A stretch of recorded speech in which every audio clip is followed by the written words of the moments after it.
बिस्मिल्लाहिर्रहमानिर्रहीम अस्सलातु वस्सलामु अलैका या खातमुन नबीय्यीन। अस्सलामु अलैकुम students. Lesson number 12 that is planning business messages. Business messages को प्लान कैसे करते हैं, उनको लिखने के लिए डेफिनेटली कोई भी काम हमें करने के लिए प्लानिंग की, अच्छी प्लानिंग की ज़रूरत होती है। तो बिजनेस मैसेजेस के लिए प्लानिंग का क्या स्ट्रेटजीज है देखते हैं हम।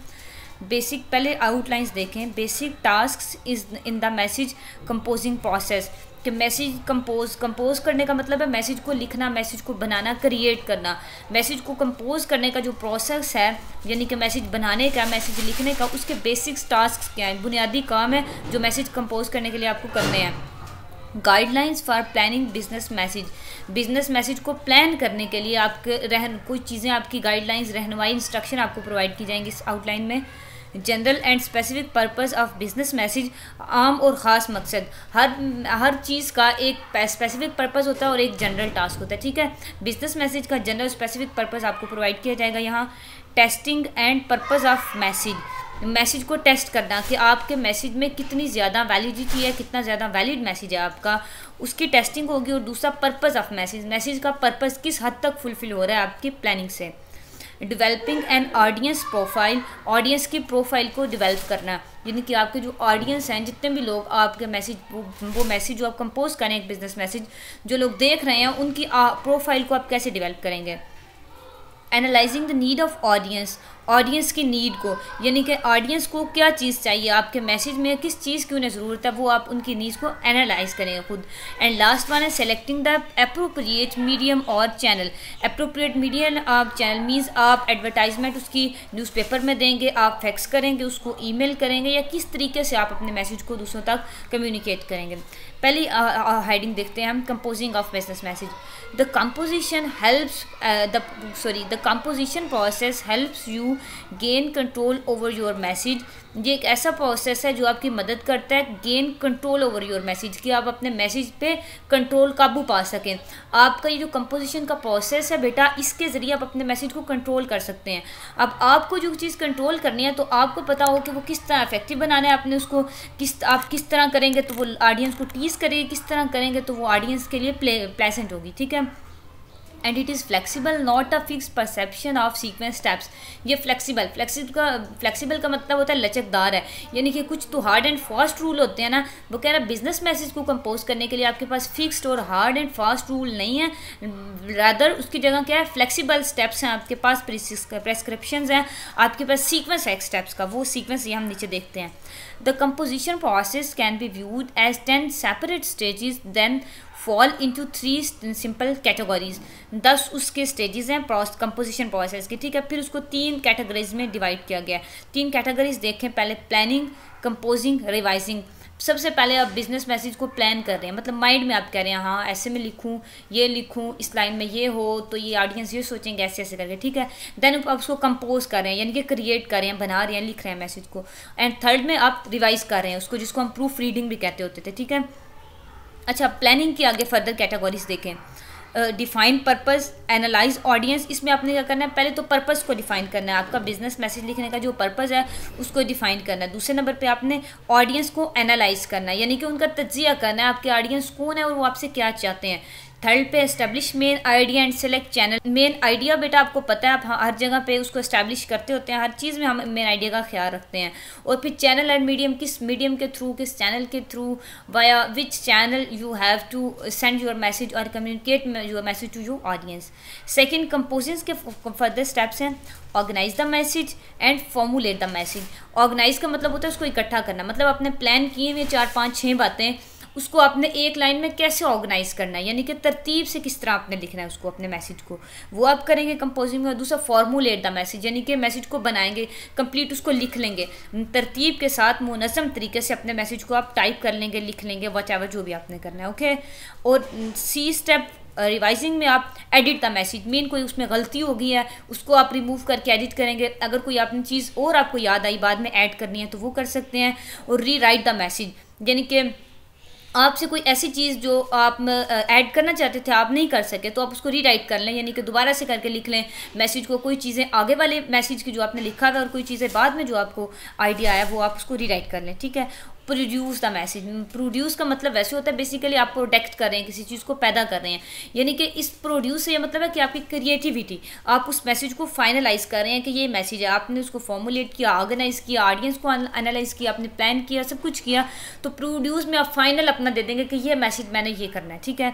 और एंड पे proof read the message. Proof read में आपको पता है कि आप एक बार सरसरी तौर से देखते हैं एक फ्रेश माइंड से कि आपकी अगर कोई गलती है तो आप उसको दूर करते हैं, या कोई चीज़ आप कह रहे हैं मिसलेड हो रहे हैं आपके ऑडियंस किस चीज़ से, तो आप उसको रिमूव करते हैं या प्रूफ रीड करते हैं। Guideline for planning business message. अब सेकंड जो हमारी आउटलाइन है बिजनेस मैसेज को प्लान करने के लिए आपके पास गाइडलाइंस जो हैं, शार्पिंग योर स्किल। सबसे पहले अपनी स्किल्स को आपने शार्पन करना है, यानी कि तेज़ करना है स्किल्स को। Overcoming the fear of blank page. Blank page का जो फियर है उसको ओवरकम करना है, यानी कि बहुत से लोगों को ना एक आप कह लें फोबिया होता है, मतलब अब आपने आई थिंक इंटर लेवल पे है, वो एक आदमी होता है बैंक में जाता है, आई थिंक मैट्रिक में या इंटर लेवल पे ये स्टोरी है, पता है उसको बैंक में जाने से प्रॉब्लम होती है, वो अपने सॉक्स में पैसे रखता होता है, कहीं कहीं वो बैंक में जाता है, मैनेजर से वो कैसे बात करता है, कितना कन्फ्यूज़ हो जाता है, आपको याद होगा ना। मुझे याद है लेकिन अच्छा मैं मतलब मेरा आपको ये है कम्युनिकेट करने का बेटा कि वो उसको फोबिया होता है बैंक में जाने से और बैंक की ट्रांजैक्शन से, डीलिंग से, व्हाटएवर। तो ऐसे ही कुछ लोगों को फोबिया होता है ब्लैंक पेज से, कि वो कहते हैं कि हमने एक बिजनेस मैसेज क्रिएट करना है तो बहुत से लोग पढ़ेंगे और हमें पता नहीं उसमें क्या क्या लिखना है, व्हाटएवर क्या क्या करना है। पहले तो आपको अपना प्रेशर, अपना ये फोबिया, आपके ये जो आपको फियर है इसको ओवरकम करना है, ठीक है, कि कुछ नहीं होता, आपके पास अच्छी स्किल्स हैं, आप उनको पॉलिश करें और मैसेज आप क्रिएट करें, simple. Then use positive self talk. हाँ, पॉजिटिव सेल्फ टॉक यानी कि आपको खुद को पॉजिटिवली, आपको खुद को कॉन्फिडेंट करें कि yes you can do it, आप डू दैट, आप ऐसा कर सकते हैं, आप एक अच्छा मैसेज कम्युनिकेट कर सकते हैं, अच्छा मैसेज फॉर्मुलेट टाइप कर सकते हैं, यानी कि खुद पे आपको कॉन्फिडेंस होगा, बिलीव होगा, सेल्फ कॉन्फिडेंस होगा, तो तभी आप दूसरों को अच्छी तरह से गाइड कर सकेंगे। Know your purpose. अपना पर्पस ये तो आपको पता है हर काम में बेसिक पे हमारा ये काम होता है कि आप पर्पस जानें, जिस वजह से आप वो काम कर रहे हैं, जिस पर्पस की वजह से मैसेज लिख रहे हैं आपको उसी पे रहना है, जाहिर है इधर उधर की बार अबाउट द बुश नहीं जाना, आपको नहीं करना। Visualise your audience. ऑडियंस को मद्देनजर रखते हुए आपने लिखना है और क्रिएट अ प्रोडक्टिव इन्वायरमेंट। ऐसा इन्वायरमेंट क्रिएट करना। देखें अब मैं आपको पढ़ा रही हूँ ना लेक्चर, आपका काफ़ी बोरिंग है, आपने LMS से भी पता नहीं लिया होगा या नहीं, आपको समझ आई होगी या नहीं, लेकिन एक इन्वायरमेंट क्रिएट करना कि ऐसे बेटा आपको थोड़ा इंटरेस्टिंग करके, मतलब आपको बीच में इंडल्ज कर देना, इन्वॉल्व कर देना एक चीज़ में, आपके लिए उसमें इंटरेस्ट क्रिएट करना कि वो आप उसको लेने पर, पढ़ने पर मजबूर हो जाएं। ऐसा इन्वायरमेंट आप बिजनेस मैसेज का क्रिएट करें कि ऑडियंस उसको पढ़ने पर मजबूर हो जाएं, एक्सपेल हो जाएं, वो सॉरी उनको फोर्स करें, वो आपका जो इन्वायरमेंट क्रिएट किया वो आपकी लाइन उनको फोर्स करें कि वो they have to read that. Make an outline. ठीक है, आउटलाइन पहले बना लें ताकि आप आसानी से लिख सकें। आपको पता है हर चीज़ लिखने के लिए हम आउटलाइन बनाते हैं ताकि हम आसानी से अपने सारे पॉइंट्स को अपने जो री राइटिंग है उसमें डिस्कस कर सकें। नेक्स्ट क्या करना है आपको, जस्ट स्टार्ट। फिर आपको आउटलाइंस के बाद जस्ट स्टार्ट करना है, मतलब फ्रेश माइंड से, कॉन्फिडेंट, सेल्फ कॉन्फिडेंस है और पॉजिटिविटी से आपको अपने मैसेज को स्टार्ट करना है। Right the middle first. सबसे पहले आपने क्या लिखना है, मिडल लिखना है कि अच्छा ये एक ट्रिक है लिखने का ना राइटिंग का, हमने बहुत सी राइटिंग पढ़ी 101 में भी, अभी भी बिजनेस राइटिंग का बेटा ये ट्रिक है कि आप जब उसको राइट कर रहे हैं ना, आपको ये नहीं पता आपने स्टार्ट कैसे करना है। अच्छा आप ऐसे लिख रहे हो, वट एवर पैराग्राफ राइटिंग, हमने सब कुछ सीखा, आपको याद होगा। तो हमने ये सीखा कि हम टॉपिक सेंटेंस से स्टार्ट करते हैं, टॉपिक सेंटेंस छोटा होता है, उसमें सब कुछ क्लियर होता है, ये वो सारी बातें, ठीक है, वो तो नॉर्मल राइटिंग थी या एग्जाम्स के लिए लिखना व्हाटएवर। तो अब बिजनेस राइटिंग का ट्रिक ये है कि आपने सबसे पहले लिखना है जो मेन बात है ना, आपका जो असल क्रक्स है वो आपने लिख लेना है, तो डेफिनेटली वो मिडल में ही आता है। फिर आपने उसका स्टार्ट और एंडिंग बाद में टेक्निकली आपने उसको मैनेज करना है, ठीक है, उसको आपने कैसे इंटरेस्टिंग बनाना है, कैसे आपने उसको इस तरह बनाना है कि लोगों की अटेंशन सीक करे, अटेंशन सीकर आपने उसको बाद में बनाना है। आपने पहले लिखना है, ये बात याद रखनी है, राइट द मिडल फर्स्ट। सबसे पहले आपने मैसेज का मिडल लिखना है। मिडल में आपने क्या लिखना है, मेन बात जो आपने करनी है ना, as it is to the point, वो लिख देनी है, ठीक है। Push obstacles aside. और अब आपने क्या करना है, ऑब्स्टेकल्स का मतलब है उसमें जो रुकावटें आ रही हैं आपके लिखने में, आपका जो मैसेज है उसको एग्जैक्टली कम्युनिकेट करने में जो ऑब्स्टेकल्स आ रही हैं, जो आपकी जो आपकी चीज़ें इंटरफेयर कर रही हैं, ऑब्स्टेकल्स होता है रुकावटें, ठीक है, मुदाखलत जो चीज़ें कर रही हैं, उसको आप असाइड पे पुश करें, मतलब बिल्कुल क्लियर होकर अपना मैसेज लिखें। Technology affect the composing process. Technology composing process को अफेक्ट करती है। कैसे करती है? For example Microsoft Word increases productivity and effectiveness by streamlining the process. कैसे भला? अगर आप माइक्रोसॉफ्ट वर्ड यूज़ करें, बेटा अपना मैसेज टाइप करें, आपको कोई स्पेलिंग गलत हो गया है, या अगर आपकी कोई टेंस मिस्टेक है इवन, या आपको कोई और इंग्लिश का मिस्टेक है, तो वो माइक्रोसॉफ्ट वर्ड पता है अंडरलाइन कर देता है, रेड से अंडरलाइन हो जाता है या ब्लू हो जाता है समटाइम्स। मतलब आपका वो मिस्टेक आपकी जो मतलब आप टेक्नोलॉजी का आप यूज़ करेंगे। अच्छा रादर अगर आप सिंपल आप मोबाइल पे टाइपिंग कर रहे हैं तो मोबाइल पे आप गलत मतलब स्पेलिंग भी लिखते रहेंगे, वो आपको पॉइंट आउट नहीं करेगा कि ये आपने स्पेलिंग गलत लिखा है।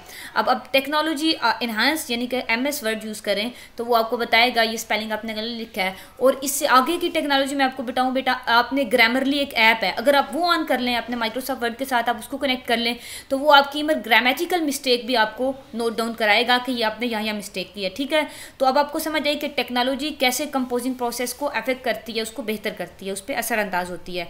नेक्स्ट है collaboration. In many organizations the final piece of writing is a team effort. कि जो बहुत से ऑर्गेनाइजेशन में ऐसा होता है कि एक बंदा नहीं, एक टीम मिलके एक मैसेज को क्रिएट करती है। यानी कि फाइनल पीस ऑफ राइटिंग जो होता है ना, एंड जो उनका राइटिंग का होता है, हम मैसेज राइटिंग की बात कर रहे हैं तो आप कह लें उनका जो मैसेज है ना, जो उन्होंने लोगों को कम्युनिकेट करना है, वो एफर्ट होती है एक टीम की, एक सिंगल बंदे की नहीं होती। बहुत से ऑर्गेनाइजेशन में वो कह रहा है ऐसा होता है, यानी कि कोलैबोरेशन से, कोऑपरेशन से, बाहम मिलजुल के ताउन से एक टीम वर्क होता है।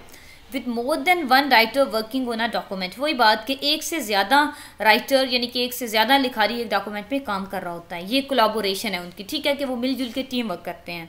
Scheduling. Allotting time properly is very important. कि आपने टाइम अलॉट करना है, प्रॉपरली शेड्यूल्ड करना है अपने मैसेज को, specially when time is short, carefully schedule yourself and stick to it. अच्छा अगर आप किसी कंपनी में एज अ डायरेक्टर काम कर रहे हैं या आप असिस्टेंट डायरेक्टर काम कर रहे हैं, आपको कह दिया गया है कि आपने ये मैसेज आपने करना है, मैसेज आपने फॉर्मुलेट करना है और आपके पास बहुत थोड़ा सा टाइम है, तो आप क्या करेंगे बेटा? आपको डेफिनेटली अपना तरीके को इस तरह मैनेज करना है कि आपका जो शेड्यूल है, आपका जो आप कह सकते हैं कि आप जो उसको आप करेंगे प्रॉपरली, कहते हैं ना वो एक रूटीन, मतलब आप उसकी सेट करेंगे। यानी कि आप अगर वो कोई मैसेज लंबा आपको करना पड़ गया तो आपके पास 3 या 4 दिन है, तो आप शेड्यूल बनाएंगे कि आपको फर्स्ट डे आउटलाइंस हर हाल में तैयार करनी है, सेकंड डे आप उसको लिखेंगे उसका क्रक्स, थर्ड डे पे आपको मैसेज फॉर्मुलेट करना है, और फोर्थ डे पे आपको हर हाल में प्रूफ रीड करना है अपने मैसेज को, because you have only 4 days. तो आप शेड्यूल करेंगे, आप केयरफुली, जब आपके पास शॉर्ट टाइम हो फिर आपको ज़्यादा शेड्यूलिंग मुश्किल करना पड़ेगी, उसको जाहिर है वो एक प्रोसेस होता है। टाइम मैनेजिंग वैसे ही एक तरीका है जो सब लोग नहीं कर सकते। ठीक है, ये स्किल आपको प्रैक्टिस से ही आती है। नेक्स्ट है defining your purpose. The purpose of the document help you decide how to proceed, how to respond to the audience. कि डॉक्यूमेंट का जो पर्पस है आपको वो बताएगा कि आपने प्रोसीड कैसे करना है, मीन्स कैसे आगे चलना है। एक लाइन लिखी है तो आगे आपने उससे क्या लिखना है, जब कोई डॉक्यूमेंट का पर्पस पता होगा तो फिर ही आपको बेटा पता होगा ना कि आपने आगे लिखना क्या है। और how to respond to the audience, कि आपके ऑडियंस अगर आपको ये कह रहे हैं तो आपने उनको कैसे रिस्पॉन्ड करना है। Which information to focus on and which channel और मीडियम टू यूज़ इट। तो पर्पज़ ही आपको ये बताएगा कि कौन सी इन्फॉर्मेशन पे आपने फोकस करना है, यानी कि कौन सी बात पे आपने फोकस करना है, किस बात पे आपने ज़्यादा जोर देना है, और कौन सा आपको चैनल या मीडियम यूज़ करना है। आपको बाय पोस्ट उस मैसेज को कम्युनिकेट करना है, आपको वाया ईमेल करना है, वाया फैक्स करना है, तो ये आपका पर्पज़ बताएगा कि आप किस मकसद के लिए उसको कम्युनिकेट कर रहे हैं। Why do you need to have clear purpose. आपको पर्पज़ क्लियर क्यों होना चाहिए, ये बात हमने 500 दफ़ा मेरे ख्याल से पढ़ ली होगी। हम हर किसी भी कोई भी राइटिंग हम कर रहे हो, हम ये ज़रूर लिखते हैं कि हम मेन आइडिया उसका पर्पज़ क्लियर होना चाहिए। तो यहाँ कह रहा है कि बिजनेस मैसेज को फॉर्मुलेट करने के लिए आपको पर्पज़ क्यों क्लियर होना चाहिए। एग्जाम्पल दे के समझा रहा है आपको कि suppose your boss asks you to write a memo describing the company's policy on vacation time.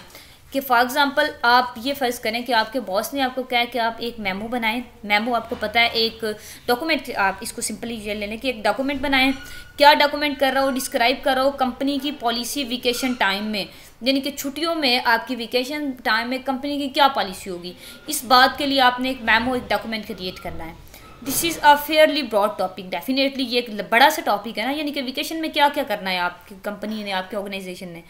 What should you say? तो आप क्या कहेंगे? Knowing the purpose of your message will help you make important decision about it. तो आपको अपने message का purpose जब आप जान जाएंगे तो आप कुछ कह सकेंगे, यानी कि फिर आप डिसीजन लेंगे आपको क्या लिखना है। देखें बेटा, अगर तो आपका कोई आपकी ऑर्गेनाइजेशन, आप एग्जांपल लें कि एक बहुत हैवी टास्क पे वर्क कर रही है, एक बहुत इंपॉर्टेंट उसको मिला हुआ है प्रोजेक्ट जिस पे आपकी ऑर्गेनाइजेशन काम कर रही है, तो अब अचानक से आगे वेकेशन, जैसे कोविड वेकेशन चलती रही हैं, बल्कि अब भी चल रही हैं, वेल अच्छा, अचानक से वेकेशन आ गई 3 और 4 मंथ्स की। अब उन 3 और 4 मंथ्स में आपके जो बॉस ने आपको कहा है कि आपने मेमो डिस्क्राइब करना है अपनी कंपनी की पॉलिसी का, तो अब आपके माइंड में ये पर्पज़ है कि ये जो हमारा प्रोजेक्ट चल रहा है ना, इसको हमने फुलफिल करना है हर हाल में इन वेकेशन में, क्योंकि हमने टाइम कम है और वेकेशन के बाद हम नहीं इसको कर सकेंगे। तो अब आपका पर्पज़ क्या है कि आपने उस अपने टास्क को, उस प्रोजेक्ट को इन वेकेशन में फुलफिल करना, ये आपका पर्पज़ है, ठीक है, लिखने का मेमो। और अगर आपकी वैसे ही वेकेशन है, समर वेकेशन है या और वेकेशन ऑर्गेनाइजेशन में जो चलती रहती हैं, तो आपने कोई ट्रिप अरेंज करना है जी अपने स्टाफ सारे का, तो अब आपने लिखना तो वेकेशन के टाइम की पॉलिसी है ना, कि आपने किसी और ऑर्गेनाइजेशन का, किसी इंटरनेशनल ऑर्गेनाइजेशन का आपने ट्रिप अरेंज किया है अपने वेकेशन में, ताकि सारे आपका जो स्टाफ मेंबर है वो वहाँ जाके और उनकी स्किल पॉलिश हो सकें, ठीक है। अब ये भी पर्पज़ हो सकता है, मतलब ये है कि आपको पर्पज़ क्लियर होगा तो तभी आप अच्छा सा मेमो लिख सकेंगे। Decide whether to proceed. Many business messages have little practical purpose and should not be composed at all, कि बहुत से बिजनेस मैसेजेस जो होते हैं उनका लिटिल प्रैक्टिकल पर्पस, अमली उनका पर्पस होता है, and should not be composed at all, और उनको कंपोज नहीं किया जाता, यानी कि उनका अमली पर्पस होता है, उनको आपने कुछ करके दिखाना होता है बजाय के लिखने के, यानी कि आपने उनको अमली तौर पर परफॉर्म करना होता है। They should be put on hold until you have a more practical purpose, तो ये आप पुट ऑन होल्ड, जब तक आपका प्रैक्टिकल पर्पज़ ना हो तब तक आप उस मैसेज को प्रोसीड नहीं कर सकते। मतलब जब तक आप प्रैक्टिकली आपका कोई अमल करने का पर्पज़, यानी कि आपका मकसद जो है कोई काम करना, कोई प्रैक्टिकल करना, कोई अमल करना ना हो, तब तक आप उस मैसेज को अच्छी तरह प्रोसीड नहीं कर सकते। कौन से मैसेज को भला? जिसका पर्पज़ है practical. Okay, respond to the audience. If you are not certain that your purpose is in composing a message is compatible with the audience purpose, अगर आप इस बात पे श्योर नहीं है बेटा कि आपका जो पर्पज़ है मैसेज लिखने का वो ऑडियंस के पर्पज़ से कंपैटिबल है, यानी कि उससे मैच कर रहा है, मीन्स ऑडियंस कुछ और चाहते हैं, आप कुछ और आपका पर्पज़ है, तो आप क्या करें? You are likely to deliver irrelevant material, तो क्या है, आप इररेलीवेंट मटेरियल डिलीवर कर रहे हैं, यानी कि ऑडियंस का कुछ और पर्पज़ है, आपका कुछ और पर्पज़ है, तो आप गैर ज़रूरी बातें उन्हें बता रहे हैं जिनकी उन्हें ज़रूरत नहीं है, और डेफिनेटली वो इन बातों से फेड अप हो जाएंगे, वो कभी भी उसको नेक्स्ट प्रोसीड नहीं कर पाएंगे। Focus on the content. If you include extra information in your message you are likely to overload the audience. अगर आप एक्स्ट्रा इन्फॉर्मेशन दे रहे हैं, फजूल की बातें इधर उधर की, बात अबाउट द बुश, यानी कि इधर उधर की हाँक रहे हैं, तो क्या है, आपका जो ऑडियंस है वो ओवरलोड हो जाएंगे, डेफिनेटली बोर हो जाएंगे, फेड अप हो जाएंगे, वो आपके मैसेज को नहीं पढ़ेंगे। तो आपको क्या करना है, अपने कंटेंट पे, मेन जो बात है, मेन आपका जो जमन है, कॉन्टेक्स्ट सॉरी जमन को होता है, कंटेंट होता है मेन मटेरियल, जो आपका पर्पस है उस पर फोकस करना है। तो ये बात तो हम कोई 5000 दफ़ा पढ़ चुके हैं कि हमने मेन पॉइंट पे रहना है, मेन आइडिया पे रहना है, इधर उधर की नहीं मारनी, इधर उधर की नहीं हाँकनी, हमें अपने पर्पज़ पे रहना है, ठीक है। ये सारी बातें आपको ऑलरेडी पता है, अब सिर्फ आप इसको बिजनेस के हवाले से, बिजनेस के पॉइंट ऑफ व्यू से देख रहे हैं। Establish A channel and medium. अच्छा, मैसेज सब कुछ हो गया, क्रिएट हो गया, अब आपने एक चैनल या मीडियम बनाना है जिसके थ्रू आप उसको कम्युनिकेट करें ऑडियंस तक, या ऑडियंस तक पहुँचाएँ। तो choice of channel and medium has a direct influence on the purpose. आपकी चॉइस चैनल और मीडियम को सिलेक्ट करने की आपके पर्पज़ पे डायरेक्ट इन्फ्लुएंस, यानी कि बराह रास्त असरअंदाज होती है। कैसे भला? For example, writing a message for the whole department would most likely make you email it for ease of distribution. आपने अगर एक मैसेज अपने होल डिपार्टमेंट के लिए लिखा है, समझिए आप किसी यूनिवर्सिटी में एज एन असिस्टेंट डायरेक्टर काम कर रहे हैं, तो आपने अपने पूरे डिपार्टमेंट के लिए एक मैसेज लिखा है, वो भी एक किस्म का बिजनेस मैसेज हो सकता है, क्योंकि बिजनेस के क्राइटेरिया में अगर फॉलो करें यूनिवर्सिटी को, मतलब आपका एक बिजनेस ही है ना, आप वहाँ काम कर रहे हैं, आप जॉब कर रहे हैं, अर्न मनी कर रहे हैं, व्हाटएवर, ओके, आपने पूरे डिपार्टमेंट तक अपना मैसेज पहुंचाना है, तो आप क्या करेंगे, ईमेल कर देंगे सबके, ईमेल का आप अपने ग्रुप बनाए, एक बार ईमेल करेंगे सबको सेंड हो जाएगी, ठीक है। और अगर आपने सिर्फ अपने बॉस को देना है तो फिर आप उसको बाय हैंड जाके दे देंगे, आप उनको फिक्स कर देंगे अपने बॉस को, या व्हाटएवर जो आपको आसान तरीका लगे। तो वो मतलब ये है समझाने का कि चैनल और मीडियम पे पर्पज़ पे असरअंदाज होता है, यानी कि जैसा पर्पज़ होगा ना, अगर पर्पज़ एक बंदा है तो आपका और चैनल मीडियम होगा, अगर आपके ढेर सारे लोग हैं तो और चैनल मीडियम होगा। Common purpose of business message. Business message have the following general purpose: inform, pursue, her business message का दो पर्पज़ होते हैं, जनरल पर्पज़, यानी कि हर बिजनेस मैसेज के आम दो पर्पज़ होते हैं। आम मैंगो वाला आम नहीं, कॉमन वाला आम, ठीक है, यानी कि कॉमन जनरल जिसको कहते हैं वो, कि वेल इन्फॉर्म और परसूड। इन्फॉर्म का मतलब होता है किसी चीज़ के बारे में मालूमात देना, इन्फॉर्म करना कुछ, और दूसरा होता है परसू करना, उभारना, किसी चीज़ के बारे में उकसाना। नेक्स्ट एक और पर्पज़ भी आगे बताया उसने, कोलैबोरेट, कि कोलैबोरेशन, और दूसरा इंफॉर्मेशन प्रोवाइड करना, और तीसरा परसूट करना। ये तीन जनरल पर्पज़ हैं एवरी बिजनेस मैसेज के। ये तीनों आपने याद भी करने हैं, माइंड में भी रखने हैं, ठीक है, तीनों जनरल पर्पज़ है। स्पेसिफिक पर्पज़ देखते हैं कि beyond having a general purpose, और message might have a specific purpose, एक ख़ास जनरल पर्पज़ के अलावा जो ऊपर हमने तीन डिस्कस किए हैं कि आपके मैसेज का एक ख़ास पर्पज़ तो डेफिनेटली होगा, एक डेफिनेट पॉइंट आपका, एक जो आपके लिए आपकी एक सर्टेन डेस्टिनी वो तो होती है। To determine the specific purpose, think of how the audience ideas or behavior should be affected by the message। तो आप क्या करें, अपना जो स्पेसिफिक पर्पज़ है वो डेफिनेटली आपको पता होगा, लेकिन वो ये कह रहा है कि अगर आपको नहीं पता तो आप उसको डिटरमिन करने के लिए, उसको पहचानने के लिए आप क्या करें, ऑडियंस के बिहेवियर को एनालाइज करें, कि आप ये सोचें कि आपका ऑडियंस का जो बिहेवियर है वो should be affected by the message, वो आपके मैसेज से अफेक्ट होना चाहिए। यानी कि अगर आपको कोई मैसेज है, आप कह रहे हैं कि ये जो हमारी कंपनी ने प्रोडक्ट बनाई है ये आप सारे के सारे ख़रीद लो, आपने ये मैसेज लिखा ऑडियंस के लिए, अब उनका बिहेवियर क्या है कि वो प्रोडक्ट ख़रीदें, तो अब आपको ये आपके मैसेज का स्पेसिफिक पर्पज़ हो गया कि आपको उनको ऐसा करना है, ऐसा परसू करना है। परसू तो हो गया ना, एक तो पहले आप उनको इन्फॉर्मेशन दे रहे हैं कि हमने ये प्रोडक्ट बनाई है, दूसरी बात आप उनको परसू कर रहे हैं, उभार रहे हैं कि आप ये प्रोडक्ट ख़रीदें। तीसरी बात है कोलैबोरेशन, जो बात की वो ये कि आप उसको कह रहे हैं कि आप सारे कोलैबोरेट करें, हमारे साथ कोऑपरेट करें, हमारी कंपनी, ताकि मतलब आपका भी फ़ायदा होगा और हमारा भी फ़ायदा होगा, मीन्स यही है ना। ये तीनों जनरल पर्पज़ मैंने आपको बता दिए। अब स्पेसिफिक पर्पज़ ये है आपका कि आपकी जो प्रोडक्ट है ना वो सेल हो, लोग ख़रीदें, आपकी कंपनी मशहूर हो, ठीक है। तो अब आप इस स्पेसिफिक पर्पज़ को माइंड में रखेंगे कि लोगों का बिहेवियर जो है आपका मैसेज पढ़ने के बाद वो ऐसा हो कि वो आपके इस मैसेज पर अमल करें। इसको माइंड में रख के आप अपना मैसेज फॉर्मुलेट करेंगे। Okay, examples, general purpose. अब to inform specific purpose, to present last month's sales figure to the vice president of marketing। अच्छा, अगर आपने एक लेटर लिखा है अपने वाइस प्रेसिडेंट को कि आप अपनी कंपनी के बारे में, उसका स्पेसिफिक पर्पज़ है आपके लेटर का ये कि आप उसको प्रोवाइड कर रहे हैं लास्ट मंथ की सेल फिगर, यानी कि आपकी ऑर्गेनाइजेशन ने लास्ट मंथ में जो उसकी सेल हुई है वो आप उस अपने वाइस प्रेसिडेंट को, मार्केटिंग का जो वाइस प्रेसिडेंट है उसको ये बता रहे हैं कि उस आप सेल रिपोर्ट उसके सामने रख रहे हैं, ठीक है। ये स्पेसिफिक पर्पज़ है। और जनरल पर्पज़ है टू इन्फॉर्म, यानी कि उसको मालूमात देना, उसको बताना, ठीक है। जनरल तो हो गया ना, स्पेसिफिक पर्पज़ भी हो रहा है ना, क्लियर बेटा। अच्छा, जनरल पर्पज़ है टू परसू, यानी कि परसू करना, किसी चीज़ को उकसाना, किसी बात पर उभारना। To convince the marketing director of the need to hire more software engineer। अब आप क्या कर रहे हैं, अपने उस मार्केटिंग डायरेक्टर को कह रहे हैं कि और सॉफ्टवेयर इंजीनियर्स को हायर करें, यानी कि आगे वाले सॉफ्टवेयर इंजीनियर्स कम हैं, हमारा काम ज़्यादा होता है, तो आप और इंजीनियर्स को हायर करें। ये आपका स्पेसिफिक पर्पज़ है। और जनरल पर्पज़ क्या है कि आप उसको परसू कर रहे हैं, उकसा रहे हैं, उभार रहे हैं कुछ काम करने पे, और वो काम क्या है कि हायर करें और सॉफ्टवेयर इंजीनियर्स।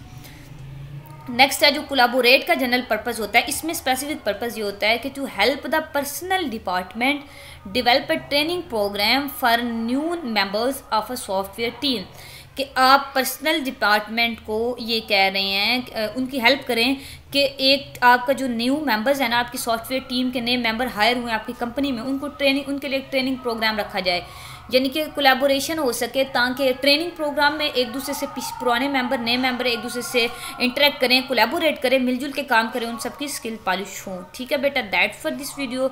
अपना बहुत सारा ख्याल रखिएगा। अल्लाह हाफिज़।